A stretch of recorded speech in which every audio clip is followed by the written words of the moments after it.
ये झाड़ी वाला जिसमें बहुत सारे फूल आ जाते हैं। तो ये दो वैरायटीज हैं, हम दोनों के बारे में अलग अलग से बताऊंगी मैं। सो सबसे पहले मैं आपको बता रही हूँ सिंगार वाला, जो सिंगल फ्लावर ब्लूम करता है, large flowering, so we call it large flowering. इसमें कई कैटेगरीज हैं। वंस अगेन इसमें है कि एक ये देखिए, ये है रेगुलर इनकर्व्ड, इसको आप देख रहे हैं बिल्कुल बॉल की तरह बना हुआ है, तो ये रेगुलर इनकर्व्ड कहा जाता है। फिर इसके बाद है आपका इर्रेगुलर इनकर्व्ड। इर्रेगुलर इनकर्व्ड, अब इर्रेगुलर इनकर्व्ड में अगर आप जरा हल्का सा देखेंगे तो इसके नीचे की पेटल्स लूज हैं, ये नीचे को ऐसे ढलक जाती हैं, और इसका जो ऊपर का सेंटर है ये भी हमेशा बंद नहीं रहता। रेगुलर इनकर्व में एकदम बॉल बनता है और इसका डिस्क दिखता नहीं है, एकदम क्लोज्ड होता है, एकदम like this. Then you have the reflex variety, मैं अभी दिखा रही हूँ आपको, ये है रिफ्लेक्स। अब रिफ्लेक्स में क्या होता है, ये बॉल उल्टा बनता है, तो आपको डिस्क, ऊपर का डिस्क भी दिखता है और ये राउंड सा बॉल बन जाता है। So this is known as reflex. Then you have the spider variety. ये बिल्कुल आप देख सकते हैं, ये टोक्यो है, इसका नाम, हर एक वैरायटी का नाम भी होता है, नेम होता है। So we now as we keep doing chrysanthemums, हम धीरे धीरे नाम भी सीखेंगे। तो ये स्पाइडर वैरायटी है, इसमें आप देख रहे हैं, इसके नीचे क्या होता है कि इसकी एक एक जो पेटल्स है उसमें एक हुक होता है, तो यूं करके घूम जाता है, तो ये आपका स्पाइडर वैरायटी है। फिर आपके और वैरायटीज होती हैं जिनमें क्विल वैरायटी। अब क्विल वैरायटी में यही पतले पतले जो हैं बिल्कुल सीधे निकलते हैं, सीधे, और इसमें बहुत अच्छी अच्छी वैरायटीज हैं, जैसे महात्मा गांधी, कस्तूरबा गांधी, तो ये बहुत वैरायटीज हैं इसकी। Then you have the small flowering. Small flowering में you have single flower which is known as Korean, and then you have double petaled ones also, they are known as double. एक और variety होती है, उसमें spoon जैसे बनता है, petal आपकी यूं बन के आगे से गोल हो जाता है, तो it looks like a spoon, that is known as the spoon variety. Then you have the anemone variety. ये सब लार्ज फ्लावरिंग में भी मिलते हैं आपको। एनीमोन में क्या होता है, पेटल्स आपकी निकलती हैं ऊपर डिस्क पे, फिर एक होल 3 या 4 layered of small small small small petals होती है, those are known as anemone. And then you have finally the pom pom, जो आप लोग सब आप जिसको बॉल वैरायटी बोलते हैं, वो बॉल नहीं कहा जाता, वो पॉम पॉम है, वो बिल्कुल गोल होते हैं और डबल फ्लावर होता है, एंड इट फॉर्म्स, पूरी उसकी झाड़ी बनती है. सो ये लार्ज फ्लावरिंग हो गई, और दूसरे वाले को हम कहेंगे स्मॉल फ्लावरिंग, जो जिसकी झाड़ी बनती है. अच्छा, अब हम इसके बताते हैं आपको इसको किस तरह से बनाना है. तो सबसे पहले हम लार्ज फ्लावरिंग देते हैं. देखिए, गुलदावरी की लोकेशन आपको हमेशा याद रखना है, सन लविंग प्लांट है, सो इसको कम से कम नहीं तो 5 घंटे इसको कस के धूप चाहिए, और धूप से ये नहीं घबराता, इसको आप कितनी भी धूप दे दो, गर्मी में भी आप धूप दे दो तो ये बहुत अच्छी तरह चलता है. ये इस वाले मौसम से, अभी जो मौसम हो रहा है जिसमें आपको सड़ाव सी है और ह्यूमिडिटी ज्यादा है, वो नहीं पसंद करता, तो इस मौसम में हमें बड़ा ध्यान रखना पड़ता है उसका.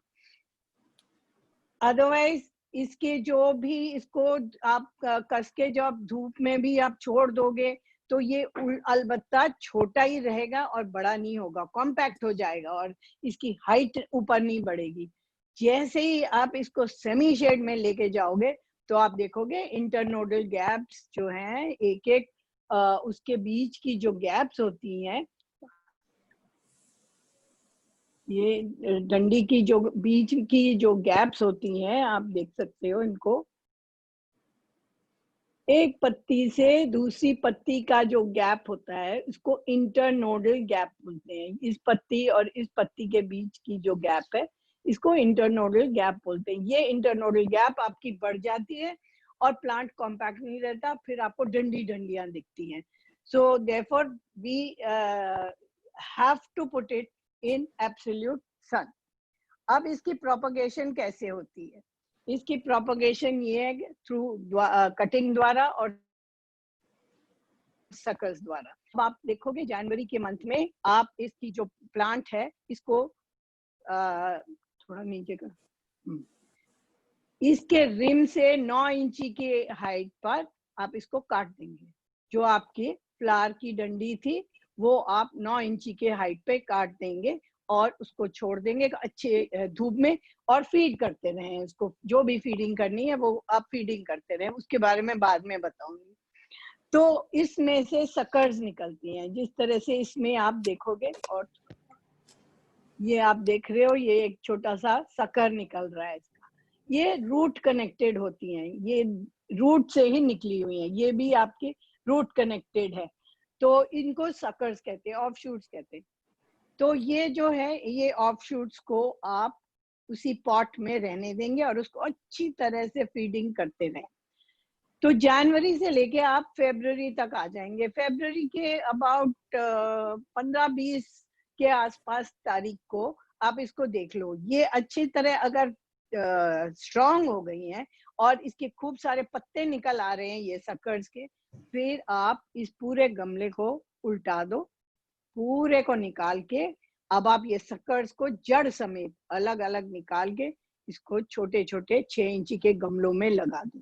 मदर प्लांट जो होगा, जो मेन मदर प्लांट जहां से ये सकर्स निकली, उसको हम फेंक देते हैं, वो नहीं रखते हैं, उसका काम खत्म हो गया। जैसे ही वो उसने सकर्स फेंके हैं उसका ड्यूटी खत्म हो गया। अगर आप उसको बचा के रखेंगे तो उसमें जो भी फूल आएगा जबरन आएगा वो, लेकिन वो कभी भी ब्यूटी नहीं होगी उसकी, सिंगल पेटल्स होंगी, कुछ भी नहीं उसका। तो इसलिए लालच मत करिए, उसको आप निकाल के फेंक लीजिए और ये सकर्स को रखिए। अब आपने 6 इंची के गमलों में सकर्स को ग्रो करा है, सो आपका मार्च का महीना पूरा वो 6 इंची में चला जाएगा। आप देखोगे अप्रैल में सबसे पहले इसकी पॉट चेंज होती है। सबसे पहले पॉट जब चेंज होती है वो है अप्रैल में। अप्रैल में फिर से आप इसको नया पॉट बनाएंगे। अच्छा, जो 6 इंची वाले पॉट का जो मिक्सचर है वो बहुत नॉर्मल पॉट मिक्सचर है। उसमें आप सिर्फ नॉर्मल आप गार्डन सॉइल लीजिए, थोड़ी सी गोबर की खाद और पत्ती की खाद थोड़ी सी, भाई थोड़ी आई मीन लिटरली थोड़ी थोड़ी आप उसमें डाल के मिक्स करके ठीकरियां अच्छी तरह भरिए। कोई भी छोटा सा भी गमला होता है तो कम से कम इतनी यहाँ तक ठीकरियां भरी होनी चाहिए। इस प्लांट को पानी रुकने से बहुत तकलीफ होती है, ये फिर stem rot, root rot, leaf rot तक पहुंच जाता है और पौधा बचता नहीं है। आप जो जिन किसी ने भी उगाया है गुलदावरी वो जानते हैं कितनी जल्दी से ये सड़ के गल के खत्म हो जाता है। तो इसलिए ठीकरियां अच्छी तरह रख के पॉट को अच्छी तरह भरिए और फिर 6 इंचेस के उसमें आपने शक्कर लगा दिया, ठीक है ना। अब आप इस पॉट को फिर आप अप्रैल के मंथ में इसको आप 8 इंची के पॉट में लगा देंगे। अब जब आप इसको 8 इंची के पॉट में लगाएंगे तो उसकी मिट्टी थोड़ी सी और स्ट्रॉन्ग कर लीजिए। इसका मतलब अगर आपने एक हिस्सा गोबर की खाद, एक हिस्सा मिट्टी होता है, तो अब पहले आपने 1/4 गोबर डाली होगी, अब आधा पार्ट गोबर कर दो। So it becomes 1 part soil, half a part cow dung, half a part leaf mold, and then you just mix it all together. अभी नीम खली, बोन मील अभी हम कुछ ज्यादा नहीं डाल रहे, जितनी गोबर में शक्ति है उसी से ये अच्छी तरह बढ़ता रहेगा। तो आपने इसको 8 इंची में इसी तरह ट्रांसफर किया। जब आप ट्रांसफर करते हैं ना, एक चीज का आपको ध्यान रखना पड़ता है, जहां पे मिट्टी की लेवल थी, मान लो यहाँ पे मिट्टी की लेवल थी इसकी, तो इसी लेवल पे दूसरे पॉट में भी जाएगा, इससे डीपर नहीं करना। डीपर करोगे तो जो ग्रीन पोर्शन आपके स्टेम की है वो मिट्टी में चली जाएगी, जिसे आदत है धूप की, और वो अंदर ही अंदर सड़ने लगेगा। इसलिए हमेशा ट्रांसप्लांटिंग कोई भी प्लांट के लिए ये लागू होता है। आप उसको टीपर मत करिए, हमेशा उसी लेवल पे करिए जिस लेवल पे ये था पहले। तो अब आपने 8 इंची में कर दिया। 8 इंची के बाद while you are shifting from 6 inches to 8 inches also, through that period you have to keep pinching it. Pinching मतलब ये देखिए, ये ऊपर की ग्रोथ है, ये ऊपर की ग्रोथ है, तो इसकी ऊपर की ग्रोथ को यूं निकाल दिया हमने। तो इतनी सी ऊपर के दो जो पेटल्स हैं, लीव्स हैं, उनको निकाल दिया। तो इस तरह से हम पिंचिंग करते रहेंगे तो वो ब्रांचेस उसकी ज्यादा से ज्यादा ब्रांचेस पड़ेंगी, क्योंकि आपको चाहिए इन्हीं ब्रांचेस में से कटिंग्स। ये जड़ुआ नहीं हम यूज करेंगे फ्लावर्स के लिए, हम इसके बाद इसकी फिर से ट्रेनिंग करेंगे। तो मैं अभी आपको बता रही हूँ। तो अभी आपने 8 इंची में अप्रैल में कर दिया इसको। अब 8 इंची में करने के बाद फिर आप जब मई का मंथ आएगा, फिर आप देखोगे फिर आपका पौधा खूब बड़ा गुच्छा सा बन गया है। मई के मंथ में भी आप इस 8 इंची में से इसको 10 इंची में कर लें। 10 इंची में करके इसको इसमें ग्रो करने दें। अब अगेन पिंचिंग और वो सब चलता रहेगा। पॉट मिक्सचर वही रहेगा, कुछ और इसका पॉट मिक्सचर चेंज नहीं होगा। वही pot mixture, 1 part soil, half a part cow dung, half a part leaf mould. अब इसमें थोड़ा आप चाहें तो थोड़ा सा नीम खली दे दीजिए ताकि उसमें अच्छी तरह ग्रोथ आती रहे। मई में भी आपने इसी तरह इसको ट्रांसफर कर दिया 10 इंची में, और पिंचिंग करते रहे तो आपकी खूब ब्रांचिंग होती रहेगी। अब ब्रांचेस सारी आपकी हो गई। जून के मंथ में इसको चलने दीजिए। मेनी पीपल जून के 15 या 20 जैसे ह्यूमिडिटी देखते हैं ना एयर में, जैसे इस बारी तो हम लोगों की 16 तारीख से ही, जून से वी स्टार्टेड ह्यूमिडिटी, खूब सारी उमस होने लग गई थी। सो हम लोग उस टाइम पे कई लोग कटिंग बिठा देते हैं, बट वो थोड़े से एक्सपीरियंस लोग हैं, इसलिए आई डोंट रिकमेंड कि आप कटिंग उस टाइम पे लें। आप लीजिए जुलाई 15 को, इसको 10 इंची में ही बढ़ने दीजिए और इसकी पिंचिंग करते रहिए। अब हम आते हैं कटिंग पे। अब कटिंग कैसे लेंगे? सबसे पहले आपने ये कटिंग का रूटिंग हार्मोन ले लिया, या तो एक पाउडर, केमिकल करना चाहे तो रूटेक्स पाउडर, नहीं तो ऐसे ही थोड़ा सा आप हल्दी ले सकते हैं, या सिनेमन पाउडर, दालचीनी का पाउडर, या फिर सिर्फ शहद भी, अच्छा ऑर्गेनिक शहद लेंगे तो भी रूटिंग का काम कर जाता है। तो हम कैसे इसकी, आप ये झाड़ी है आपकी, ये इतनी झाड़ी आपकी बन गई, तो आप इसमें से आप कटिंग्स निकालेंगे। टॉप की 3 इंची आप हाथ से ही यूं तोड़ दीजिए, स्नैप करके तोड़ देंगे, that is better than cutting it with a seizure. तो अर्ली मॉर्निंग ये काम कीजिए। ये सब लेके अब आप पानी में डाल दो, पानी में छोड़ दो इनको, और 2-4 कटिंग और निकाल देते हैं। नीचे की पत्तियां सब निकाल दो और फिर इसको पानी में डाल दो। अब हमने ले ली जितनी कटिंग्स हमको लेनी थी। अब इसमें जो पानी में डला है सब इसको साफ किया, और फिर हमने इसको रूटेक्स में, अब एक्सेस मत होने दीजिए, तो इसलिए थोड़ा झाड़ दीजिए एक्सेस, जितना इसमें लग जाए उतना काफी है। अब ये आपका पॉटिंग मीडियम है। पॉटिंग मीडियम क्या है? पॉटिंग मीडियम ऐसा तसला लीजिए, उसमें रेते को अच्छी तरह से, पहले आपने रेत को लिया, और ये काम आपको गर्मियों में ही करना चाहिए, लेकिन अभी भी आप नहीं किया तो अभी भी कर सकते हैं। रेते को लिया और उसको एक पुराने तकिए गिलाफ में डाल के बाल्टी पानी में खूब खंगारो। जितना आप खंगारोगे उसकी मिट्टी और उसमें जो भी अननेसेसरी चीजें वो सब निकल जाएंगी। उसके निकलने के बाद आप उसको अखबार पे बिछा के, अच्छी खासी सर्दी, खूब अच्छी धूप हो उसमें सुखा लो उसको।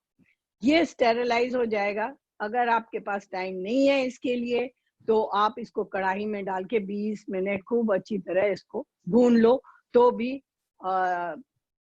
भी ये अच्छी तरह सड़ जाएगा।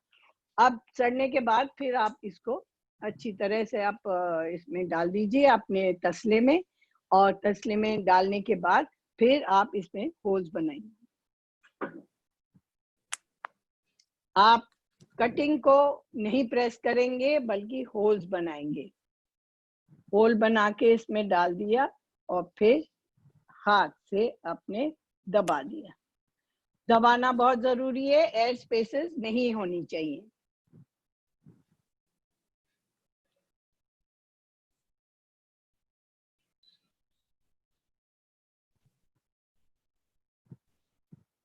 ये आपकी कटिंग्स इस तरह से लाइन से लगती जाएंगी। बाहर से शुरू करके अंदर को जाइए और पूरा तसला आपका इससे भर जाएगा कटिंग से। और एक एक वैरायटी की कटिंग अलग अलग लगाएं। अगर आपको इतने बड़ा तसला नहीं लेना है, छोटे तसले में कर लीजिए। छोटे तसले में एक एक वैरायटी को अलग अलग करके रखिए।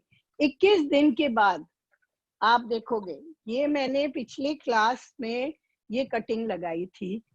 आई डोंट नो सुचिता कितने दिन हो गए उसको, बट जो भी है, हाँ 20 दिन हो गए मैम। हाँ, तो अब इसमें मैं देख रही हूँ रूट्स आ गई हैं। कैसे पता लगता है कि रूट्स आ गई हैं? इसको आप हल्का सा खींच के देखिए। अब मैं खींच रही हूँ तो वो नहीं निकल रहा, इसका मतलब रूट्स आ गई हैं। अगर आराम से धीरे से निकल रहा है तो आप प्लीज उसको एकदम से वापस प्रेस करके फिर से रखिए इसको। अब मैं दिखाती हूँ आपको इसको निकाल के।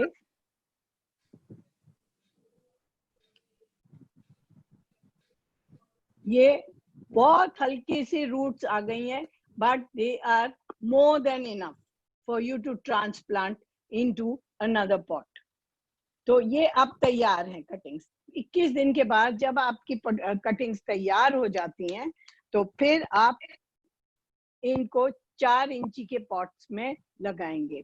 4 इंची की पॉट की सॉइल मिक्सचर जो होगी, that is again 1 part garden soil, half a part, पढ़ने को भी चाहिए ना थोड़ा ऊपर, 1 part garden soil, half a part cow dung, half a part leaf mold, a little 1 tablespoon of neem khali, half a tablespoon of bone meal. Bone meal you will put as a top dressing, not you won't mix it in the soil. So ma'am ये इसको soil एक बार mixture, repeat कर दीजिए please. 1 part garden soil, half a part cow dung, half a part पत्ती की खाद, and 1 tablespoon of neem khali and half a tablespoon of bone meal, which you will put only as a top dressing. ये आपके 4 इंची की pot के लिए है। आपने ये कटिंग निकाल के उसमें डाल दिया। Again at the same level, जो ये रेत आपको दिख रहा है, जिस लेवल पे ये रेत है उस लेवल पे ही आपने उसको 4 इंची के पॉट में ऐसे लगाना है, इससे डीपर नहीं जाएगा। ठीक है ना? तो आपने ये किया और फिर इसको छाए में रखा फॉर 7 days। 7 days छाए में रखा, फिर धीरे धीरे इसे बाहर ले आए।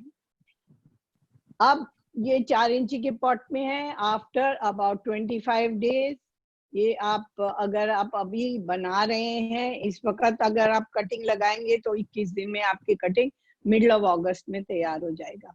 तो तब आप उसको 4 इंची नहीं तो 6 इंची में ही लगा लो डायरेक्टली। 6 इंची वाले पॉट में जब आप लगा लोगे इसको, तो जब ये 6 इंची के करीब हो जाएगा, 6 inches, then if you want more than 1 flower, then you have to pinch it. So maximum in large flowering you should use only 3 to 5 branches only, otherwise flower quality will deteriorate. Flower की quality बिल्कुल कमजोर पड़ जाएगी, तो इसलिए आप उसको या तो 3 फूल ले लीजिए, ज्यादा से ज्यादा 5 फूल। अगर कुछ वैरायटीज ऐसे हैं जैसे स्नोबॉल है या सोनार बांग्ला है, वो 5 तक जा ही नहीं पाती, वो 3 पे ही उनके साइज ठीक रहता है। एक में तो वो खूब बढ़िया फूल देता है। अगर आप एक ही फूल चाहते हैं तो इसको बढ़ने दीजिए, बट अगर आप चाहते हैं कि नहीं 3 फूल चाहिए, इतनी मेहनत कर रहे हैं तो कम से कम 3 तो फूल रहे, तो तब आप इसको 6 इंची के ऊपर पिंच कर दें। जब आप ऊपर से इसको तोड़ देंगे तो फिर नए सिरे से ब्रांचेस निकल आएंगी इसमें से। In the mean time you will, when you find कि ब्रांचेस निकल रही हैं इसकी, तब आप इसको थोड़ा और बढ़ने दीजिए। हर एक ब्रांच को 6-6 पत्ती तक होने दीजिए। जब ये 6 पत्ती वाले हो जाएंगे तब आप सिलेक्ट करिए ब्रांचेस। अब आपको जो आपको अच्छी लगी 3 ब्रांचेस आपको लेनी है, बाकी सारी तोड़नी है।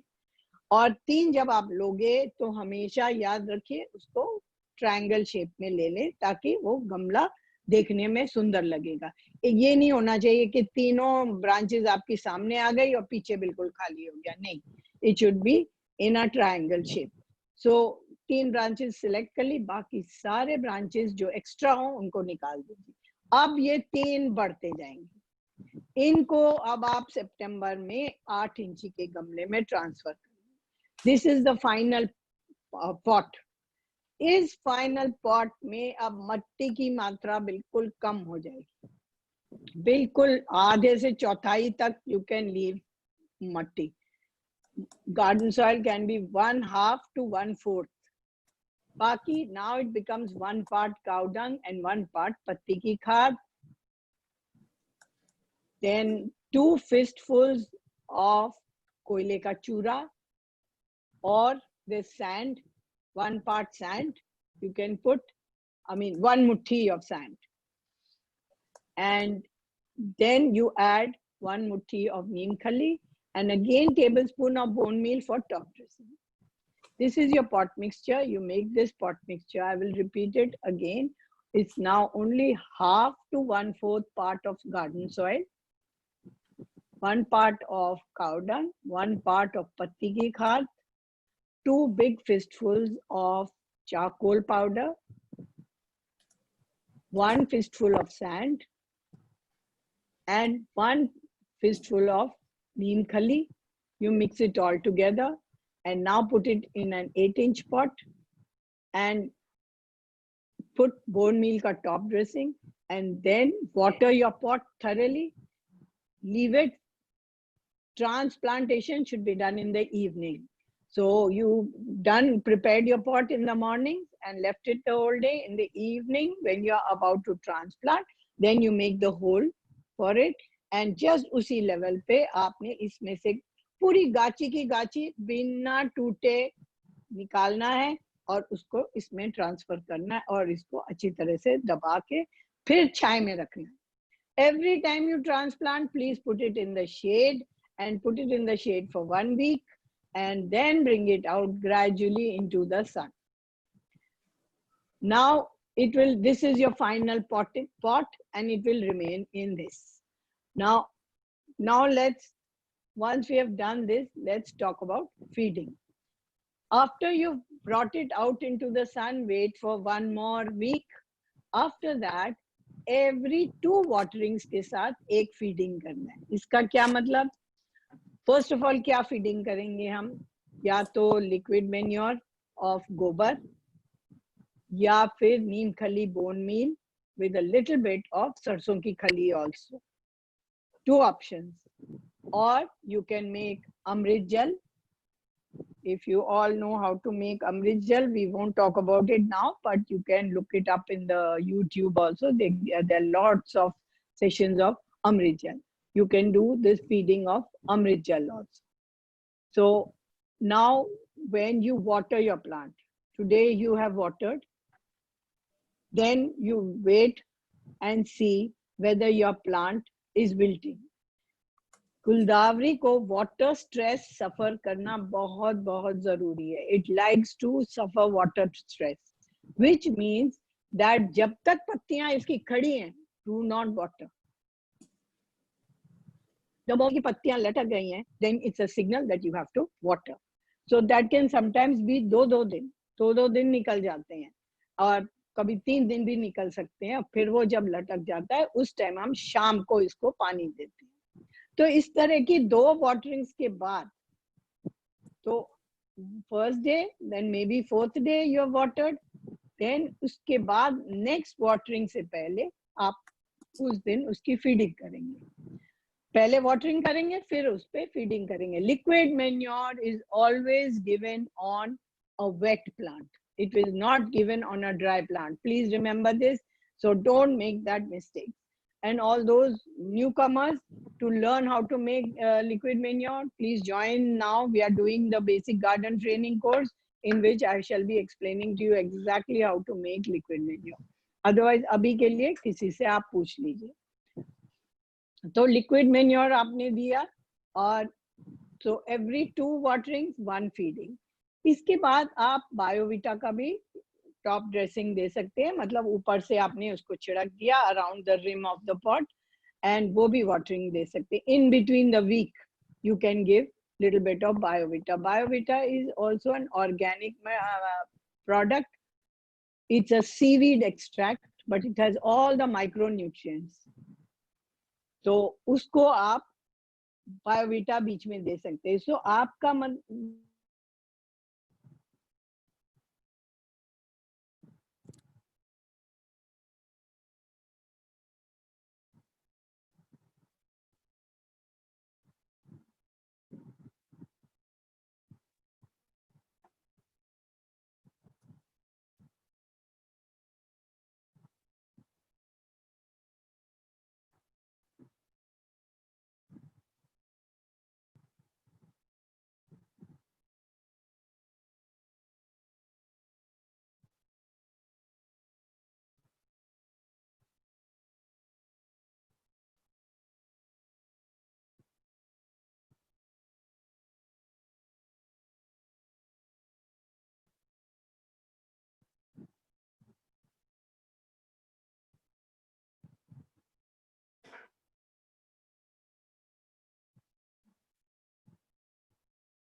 आई थिंक श्यामा जी का शायद कनेक्शन में कुछ इशू है. Let me check.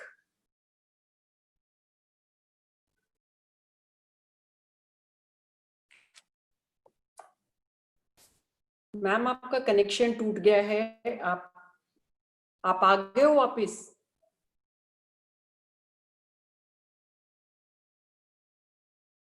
हेलो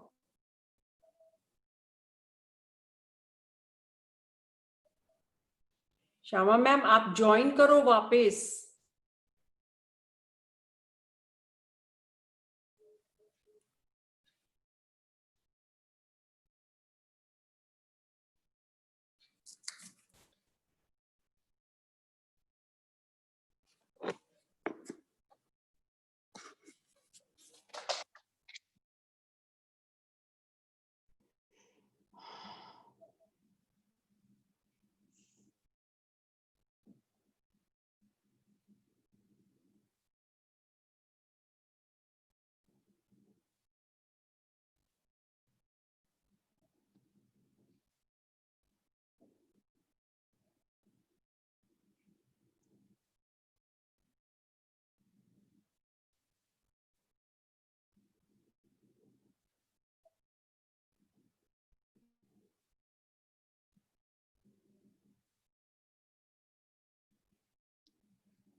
आई थिंक कुछ कनेक्टिविटी इशू है लग रहा है।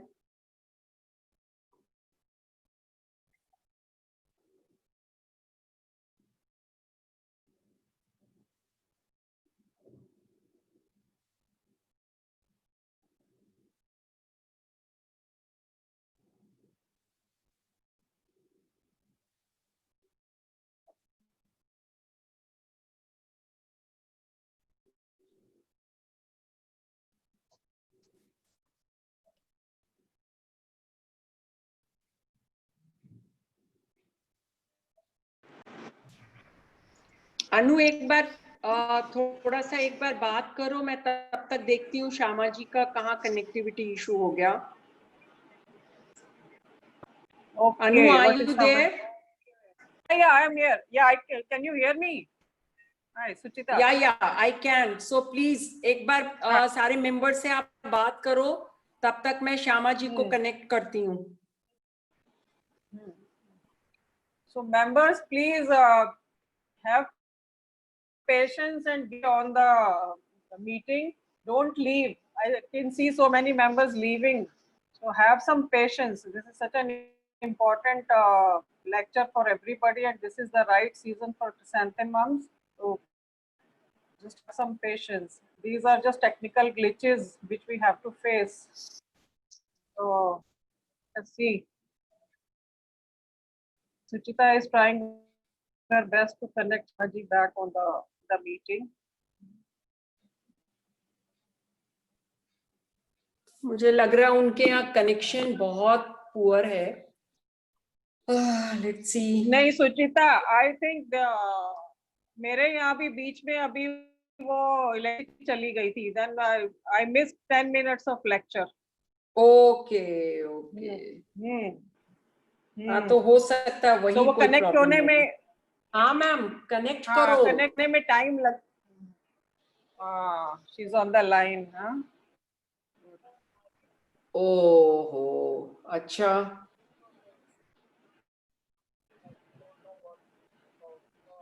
आप अपने रूम में ही जाके देखो।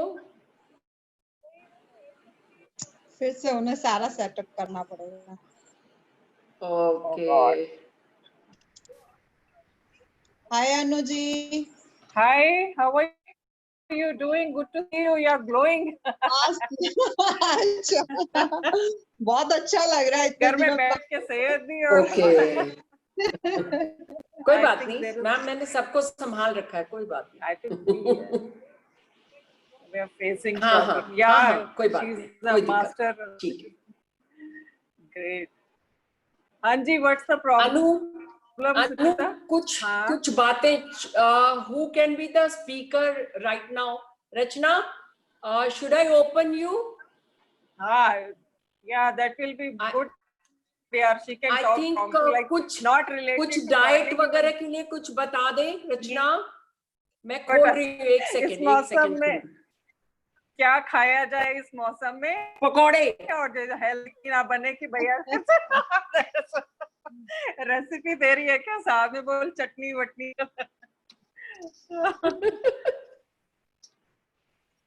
रचना किस नाम से है? रचना रचना तिवारी। प्रशांत तिवारी के नाम से है।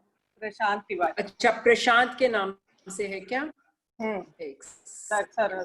प्रशांत तिवारी। हाँ Prashant. Okay yes Prashant, where is that? Rachna आप अपने आप को अनम्यूट कर लो प्लीज। मैं अनम्यूट ही हूँ। Yes yeah Rachna. Hi, can you hear me? Yes, loud and clear. Okay. So members can ask any questions, but by and large अगर डाइट का पूछते हैं तो नेचुरल डाइट्स के लिए सीमा जी भी हैं यहाँ पे। She is also listening and I can see her also. After me she will speak or maybe before me she can speak. So बारिश का मौसम होता है, रेनी सीजन, इसमें सबसे पहले तो जो आयुर्वेद के हिसाब से या हम भी डाइट के हिसाब से बोलते हैं, ग्रीन वेजिटेबल्स ज्यादा नहीं खानी चाहिए। कहते हैं ना चौमासा जो होता है ये 4 मंथ्स में ग्रीन वेजिटेबल्स को ज्यादा नहीं खाना चाहिए। डाइजेशन की प्रॉब्लम है, कीड़े होते हैं, तो उसका ध्यान रखना चाहिए। और इसमें इस टाइम पे you have to eat very light food. So light in the sense, मूंग की दाल जो होती है, that is supposed to be the best. मूंग छिलका is very good. It is मूंग जो yellow मूंग है उसकी प्रोटीन बहुत high होती है as compared to other dals.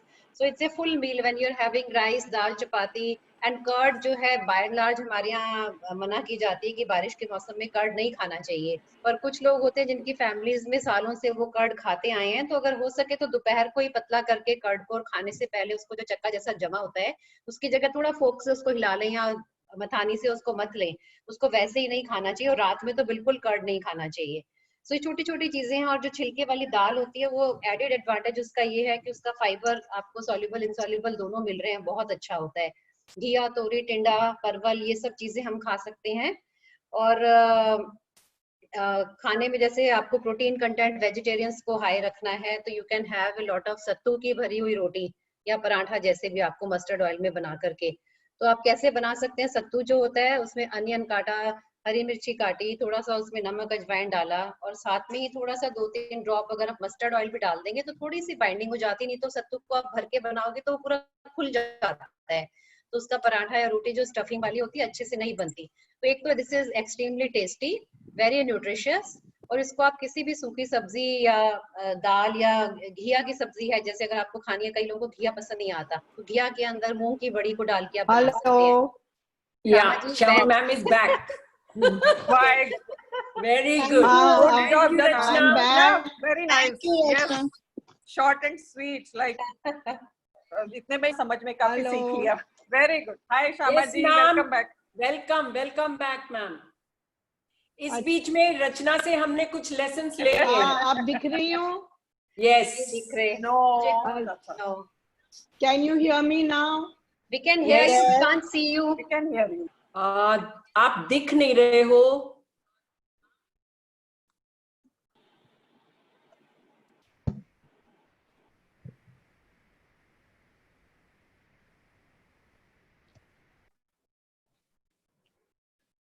ओ, फिर गायब हो, फिर बंद कर लिया इन्होंने। Oh God. Rachna, please continue for some more time. Some more tips are needed from you. मैं बोलूं मैं? Rachna here, Raj. I would, Oh, Rachna Seema here, ji I is would here. like to Hello, Seema ji. तो hello, मैं कुछ बोलूं क्या? Hi. हाँ बोलिए। हाँ, सीमा जी, इसीलिए आपको खोल दिया, आप भी बोल सकते हो। अच्छा, सुनाई पड़ रहा है आपको? हाँ जी, हाँ सुन रहे हैं। हाँ, नहीं naturopathy Hello, can you hear me now? Shama ji is back. Yes, ma'am. Can you hear me? Yes. Yes, ma'am. Okay, Yes. okay. बाकी स्पॉट को यहाँ पे रखो, मैं ऐसे ही करती हूँ। Okay, now where was I? You were at the Last- BioVita. You were at BioVita, which feeding. can be given as the So, top dressing. after Okay. 2 watering. No. BioVita you give around the rim of the pot and water your plant. Okay. Okay. So every 8 days you are feeding your plant, and 8 days के चौथे दिन पे आप BioVita दे रहे हो, ठीक है? Is that part clear? Yes. Yes. Yes. Okay. So this is the feeding, and this feeding continues till you reach the first week of October. When you reach the first week of October, you will find that up days are becoming shorter and nights are long. So I want to tell you this, that this plant is photosensitive. The moment light becomes less and darkness becomes more, then it springs a bud. So that's how it works. So many people artificially also, if they want early buds, what they do is they cover it with black cloth all around it, and upar se bhi, and don't allow any light to come in. Then they find ekdam se bud formation ho jata hai. Once bud formation ho jaye, फिर तो flower आता ही आता है, ठीक है ना? So this can be done artificially. If you want to prolong it also, then you can put it under light for as long as you want, and then you allow the nights to become, as nights are becoming longer, then you allow it to go into the darkness. That way you delay the flowering. But either one of them cannot be done too much, not more than 15 days. if you do it by more than 15 days, then वो flower ही नहीं करेगा, bud ही नहीं देगा, और वो leaf grow होता रहेगा. अब यहाँ पे एक बात क्या हमें ध्यान देना है कि जब हम जहाँ भी गुलदावरी उगा रहे हैं, if we want budding, then we should not allow any light to come at night. जैसे ही अंधेरा हो गया तो जहाँ भी गुलदावरी रखा हुआ है वहाँ अंधेरा ही करना है.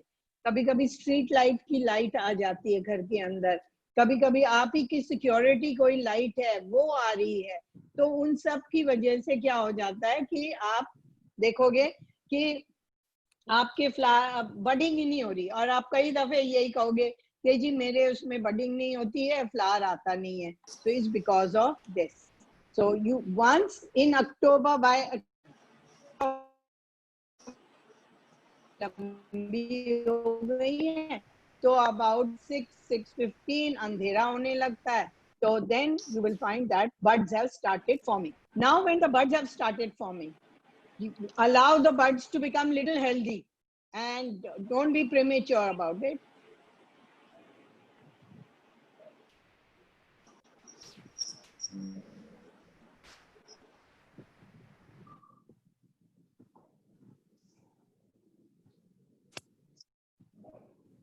Again signal. धीरे. Yeah, same problem again. Signal का एक्चुअली फ्लक्चुएशन काफी है उनके यहाँ ना. Yes.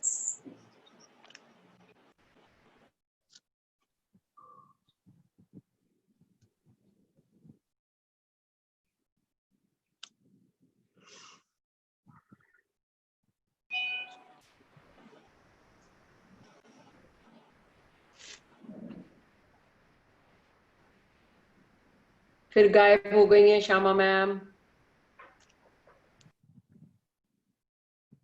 I think for minutes, whatever time she takes, we can like continue with Seema ji or Yeah. some 2-3 more tips. Because ये अभी तक तो आप जो फीडिंग दे रहे थे, that was to encourage vegetative growth. Now we have to make it to encourage budding. So when we want budding, then we have to increase the potash level and the superphosphate level. So either by chemical, if you are giving, you can give a teaspoon of superphosphate with your liquid manure, and you can add a bit of potash also, 1 teaspoon of both of them in your liquid manure. But if you want to go organic, then BioVita will take care of it, because BioVita में बाकी micronutrients भी है. Potash के तौर पे आप राख डाल सकते हैं, और फास्फोरस के तौर पे आप आजकल के दिनों में परवल मिल रहा है, तो परवल को लीजिए, उसके छिलके लेके उनको सुखा के पाउडर कर लीजिए, और वो keep it in a bottle. Then that is your phosphorus. It has lot of,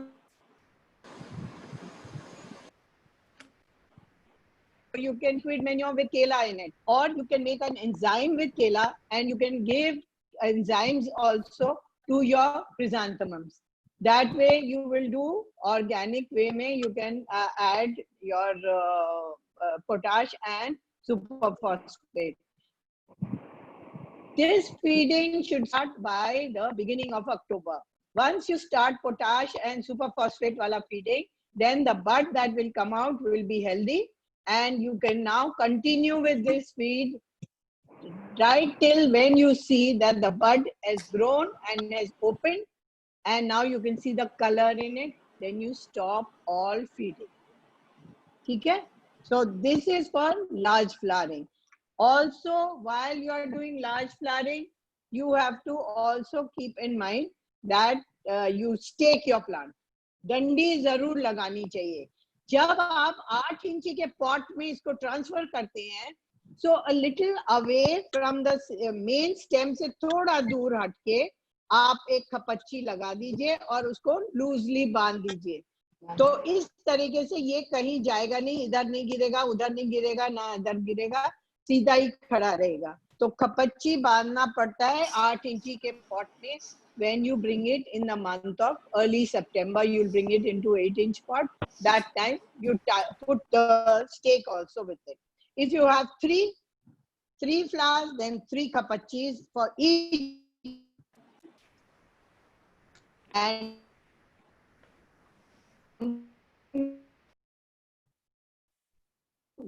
either khada rahega.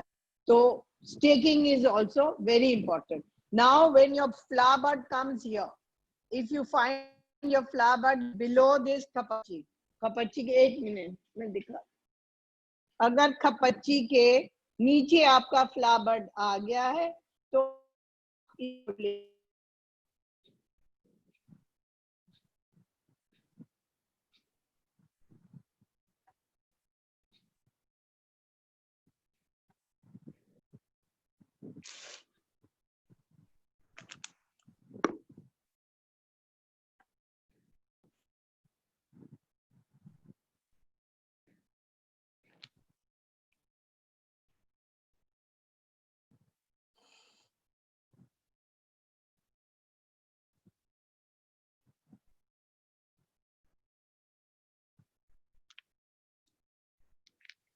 Shyama जी का बंद हो गया है, खोल रही हूँ मैं।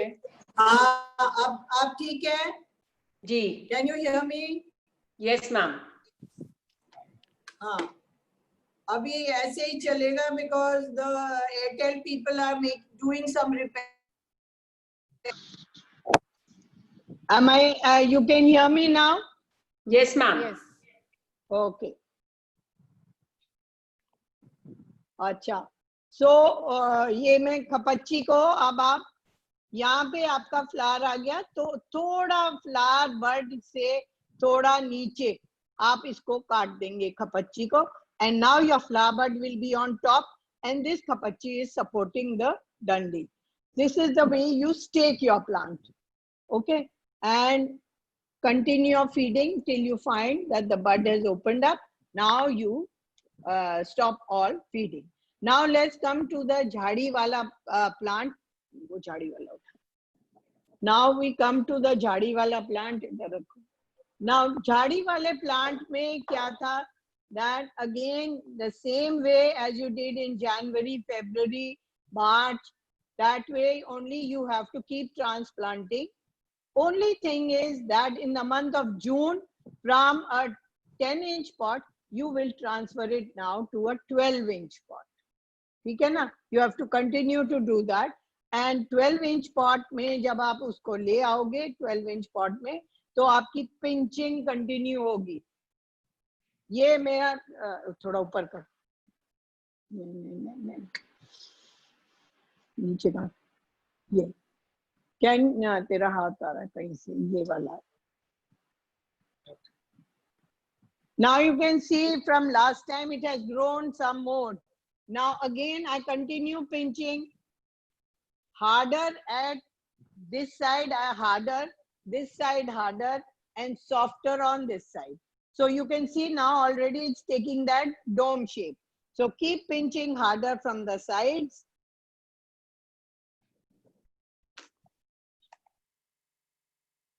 ऊपर की ये सारी डंडियां, ये ब्रांचेस सब टूटती रहती हैं, इनको कट करते रहते हैं हम ताकि ये अच्छी सी झाड़ी बने.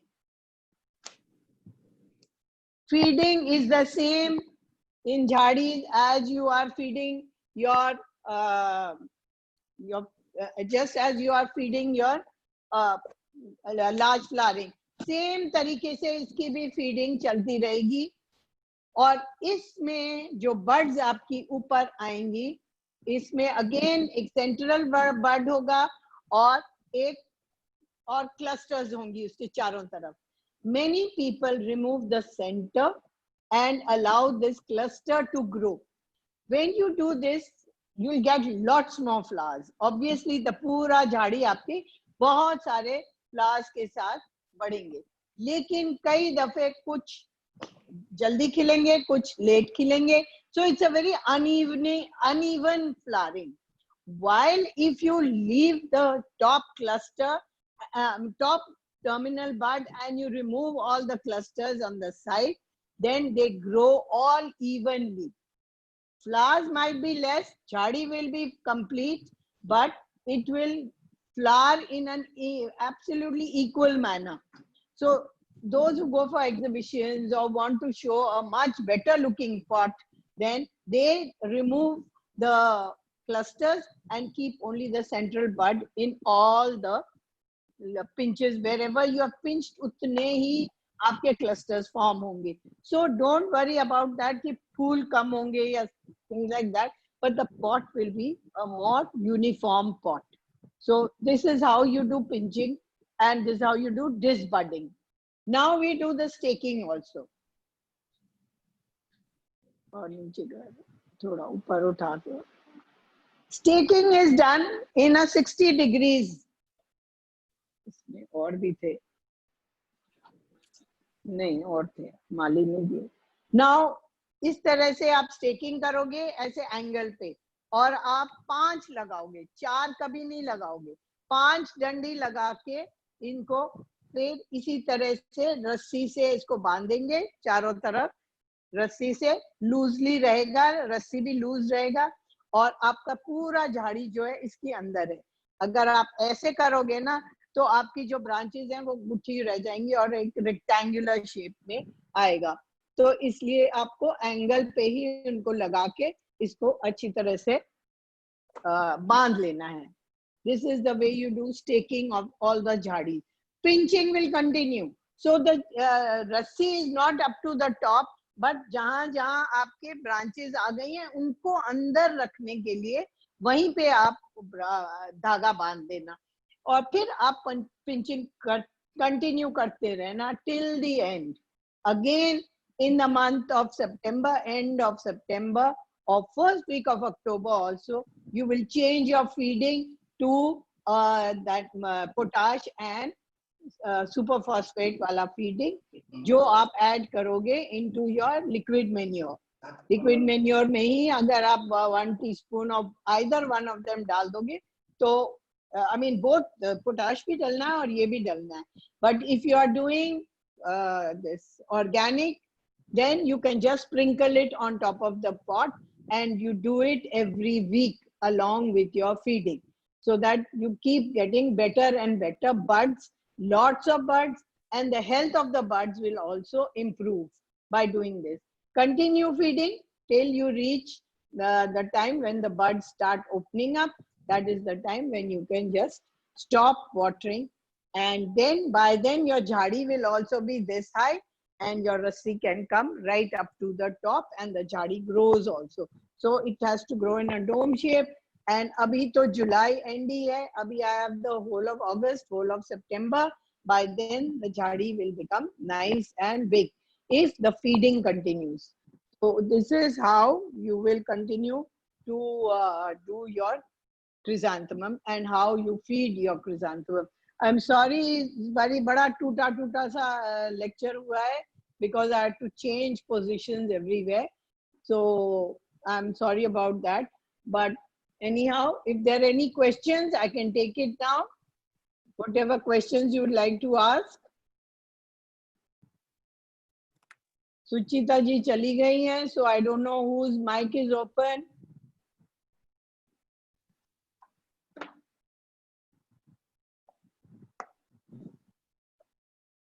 Isko rakho. Prashant Tiwari ji is saying very informative lecture. Okay, kaun hai Sangeeta? Yeah, this is Sangeeta. Sangeeta, any questions? Ask people, unko unmute karo. Sheetal Nair is saying, please repeat the feeding. Okay. Now feeding, you have to give 2 waterings and then 1 feeding. ठीक है ना? So that means that when I am feeding today, today is first day. Today is the first day I'm watering. Okay, now when I water today, thereafter I have to see कि कौन से दिन पे जाके मेरे पत्तियां लटक जाएंगी. I have to give the water stress to the plant. Then the plant grows. It becomes stronger and it grows well. If you keep watering it, then you might overwater and in the process lose the plant.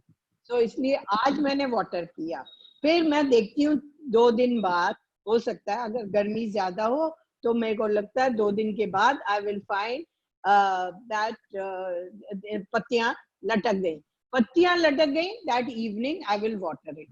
So that becomes say my 3rd day, maybe it becomes the 3rd day. It's okay.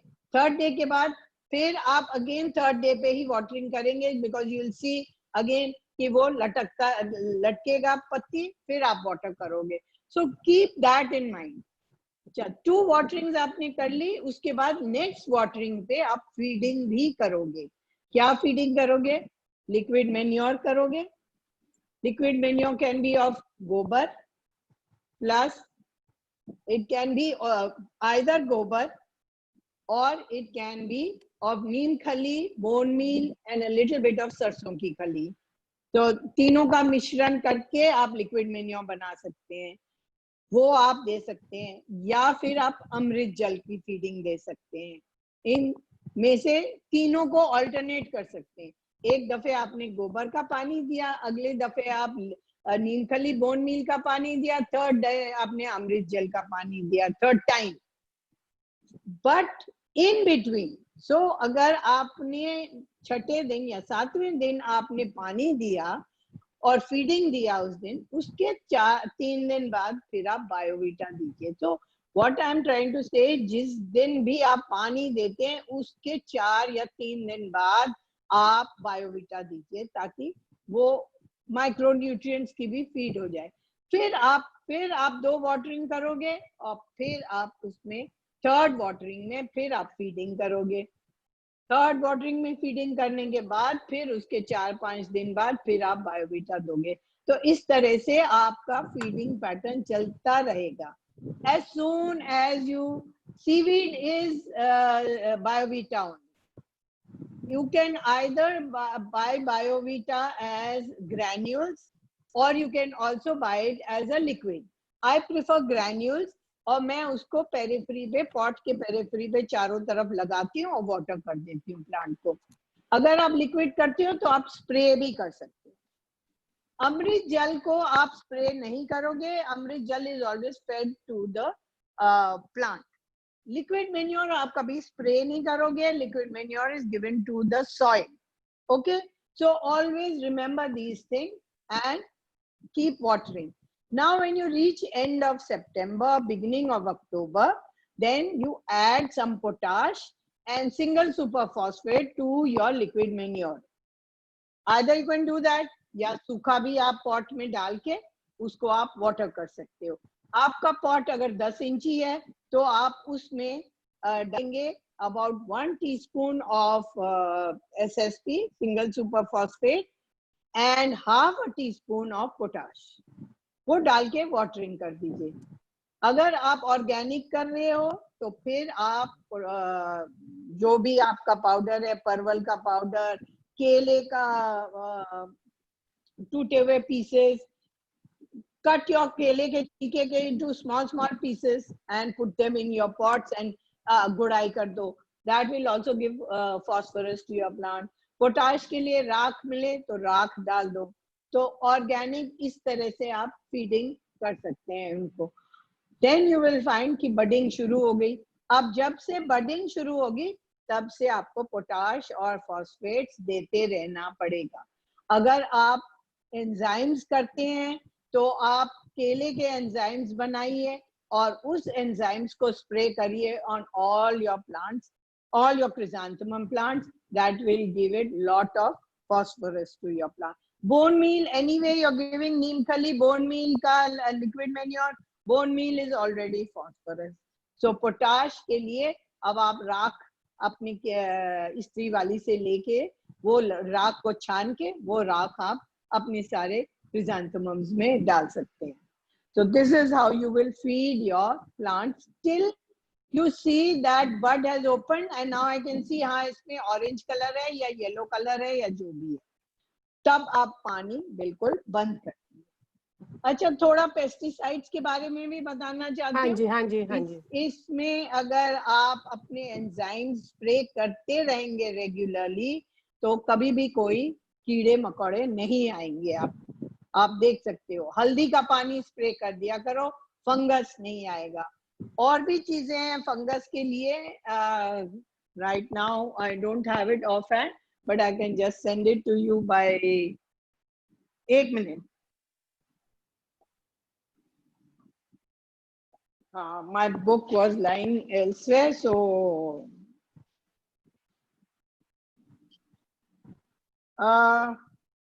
Garlic, सड़ी हुई garlic को थोड़ा छोड़ के उसको सड़ने दीजिए और उसमें थोड़ा सा लाल मिर्च भी डाल के पीस के उसको 1 लीटर पानी में घोल दो, छान के, नहीं तो वो आपके स्प्रे को ब्लॉक करेगा।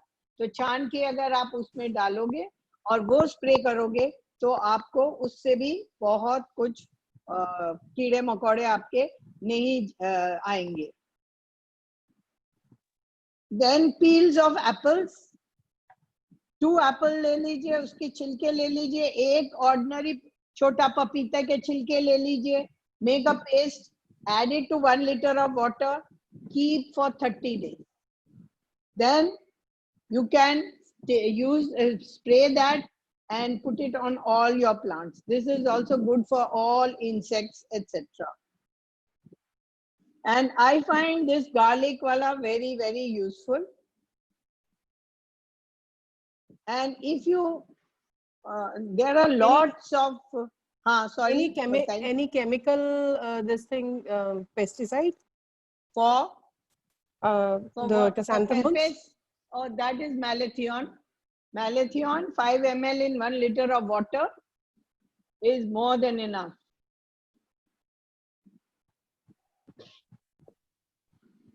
And for fungicide, you can put Bavistine. Keep rotating your fungicides. Agar Bavistine is 2 ml to 1 liter of water. कभी Bavistine दे दिया, कभी Nuvan दे दिया, NUVAN, Nuvan, कभी Dithane M45 दे दिया। तो अगर इसको आप रोटेट करते रहोगे, it is better for the plant. Okay, ma'am, somebody was asking कि अगर बाजार से सैपलिंग्स खरीदते हैं तो उसमें क्या ध्यान रखना चाहिए?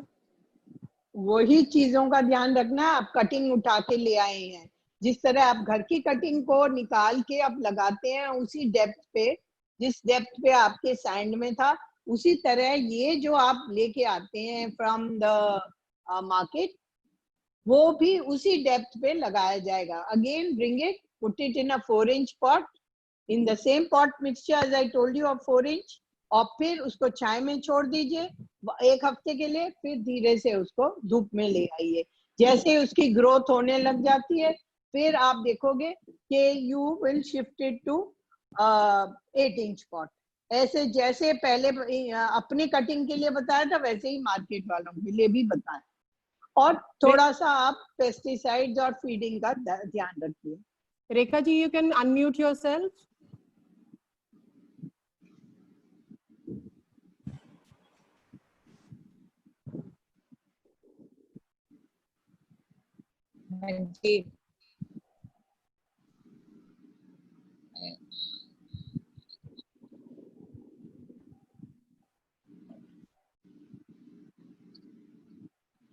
Anyone else has more questions?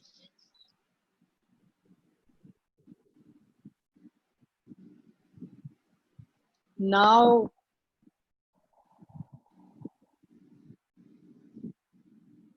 this garlic wala paste जो है, this is very good because it wards off viruses also.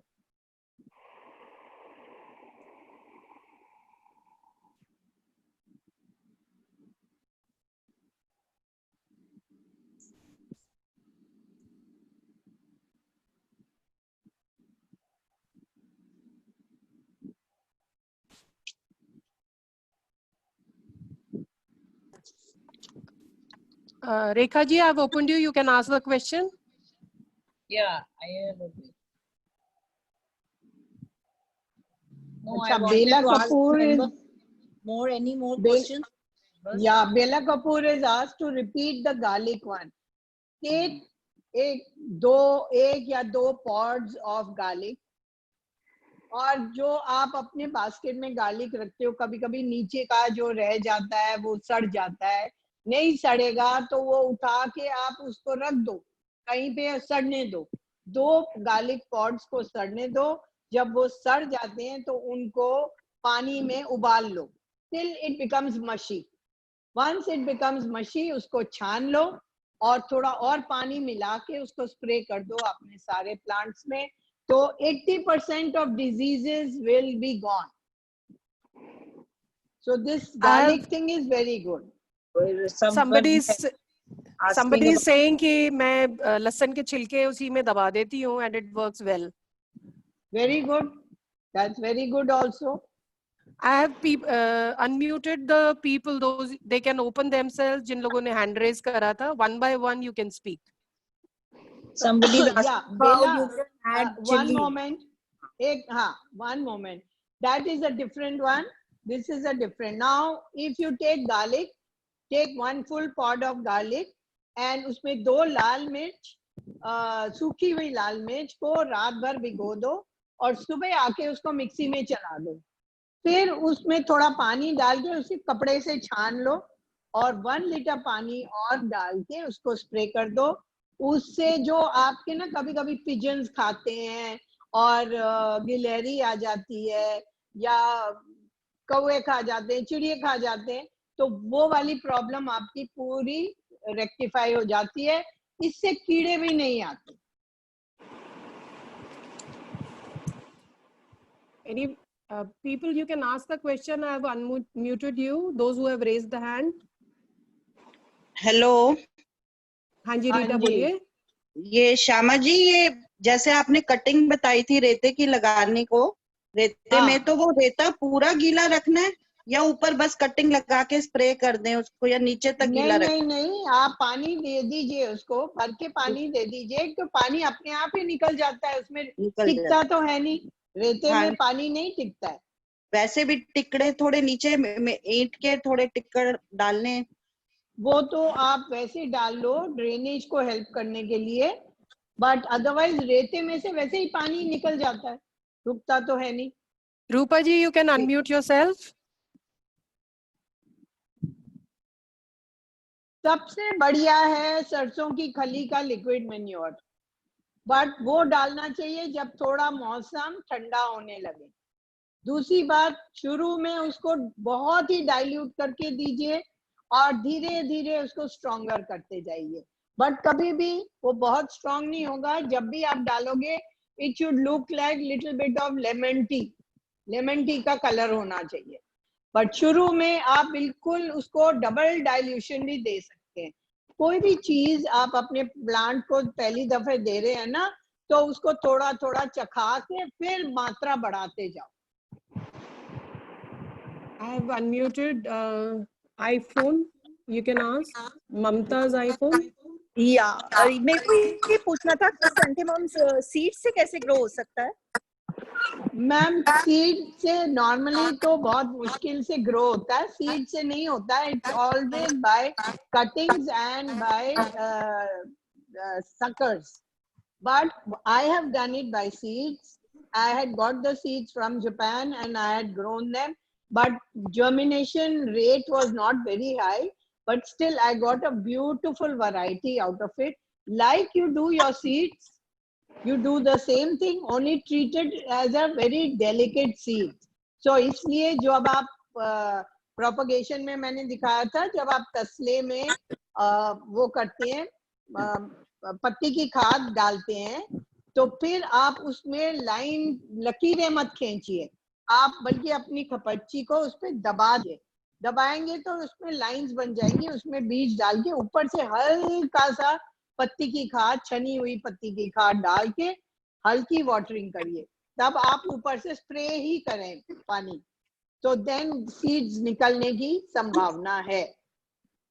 सरला जी, मैंने आपको अनम्यूट करा है पर आप हो नहीं रहे हैं।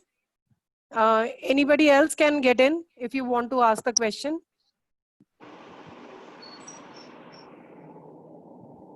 No, there's no need to use onion chilka with red chili.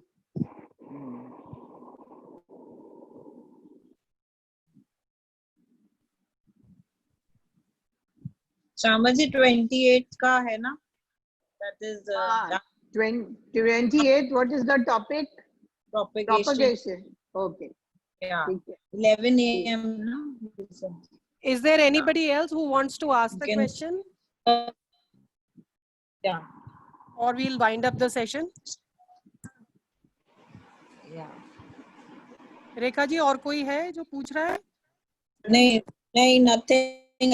I just checked. There's no more questions. Anyone else for any questions regarding chrysanthemum? गुलदावरी, अच्छा मेरे को अडेनियम का एक पूछना था श्यामा बलवीर से। कटिंग करवाई थी हमने, अभी कटिंग करी थी मैंने इसकी अडेनियम की, तो कब की थी? अभी मेरे को हो गया 15 डेज। अरे बाप रे, इस मौसम में किसने बताया आपको कटिंग करने को? इस वक्त थोड़ी कटिंग करते हैं अडेनियम्स की। अडेनियम की होती है अक्टूबर में। पीछे लेक्चर दिया था उन्होंने। किसने? मिस्टर राहुल का सुना था आपने? हाँ जी, उन्होंने बोला था। No, I'm very sorry. I do not agree at all. Cutting हमेशा आपकी कटिंग अडेनियम की होती है अक्टूबर में, और उसके बाद वो धीरे से फिर डॉर्मेंसी में चला जाता है, ताकि जब वो जनवरी फरवरी में स्प्राउट करता है तो फूलों समेत आपको भर के फूल आते हैं। और ये जो विंटर का पोर्शन होता है ये ड्राई होता है। इस मौसम में अगर आप करोगे तो कट्स में सड़ाव पैदा होना लाजमी है। वही 15 दिन से किया, मुझे अब कुछ अच्छा